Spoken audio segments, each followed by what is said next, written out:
Els insectes suposen pràcticament el 75% dels organismes de la Terra. El 12 de juny va tenir lloc la 6a i darrera trobada de generacionats, en la qual vam parlar d'insectes i taxonomia.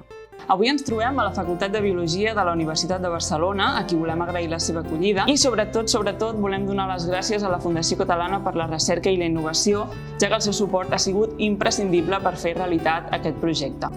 En aquesta ocasió tan especial ens van acompanyar els alumnes de l'Institut Rubió i Tudurí de Barcelona i vam obrir l'accés al públic perquè hi pogués assistir qualsevol persona interessada. Diferents generacions van gaudir d'una conversa reveladora entre l'entomòloga Marta Goula. L'estudi dels insectes és, per una banda, un deure ètic, saber qui ens acompanya en aquest viatge en el planeta Terra, però també és un estudi per interès propi, per entendre què està passant i per intentar veure quines són les conseqüències o els resultats o els efectes d'aquests insectes en la nostra pròpia vida, en el sentit més ampli de la paraula.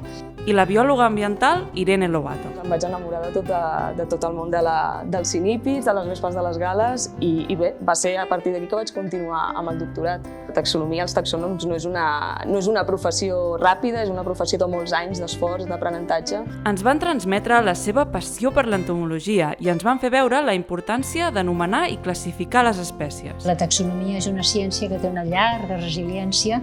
Sense conèixer els noms es fa molt difícil saber què tenim, saber com gestionar el valor ecològic, el valor faunístic. Com poder arribar a poder participar al tema d'investigació? Has de decidir-te per un grup i a partir d'allà ser perseverant. Si us agrada una cosa, no deixeu mai d'aprendre. La gent poden desenvolupar aquesta afició a temps parcial, però amb èxit. Finalment, els assistents van poder gaudir d'una visita guiada per les instal·lacions del Centre de Recursos de Biodiversitat Animal de la Facultat de Biologia de la Universitat de Barcelona.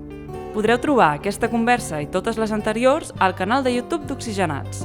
Ha estat un autèntic plaer que ens acompanyéssiu en aquest viatge entre generacions i ciència. Fins aviat!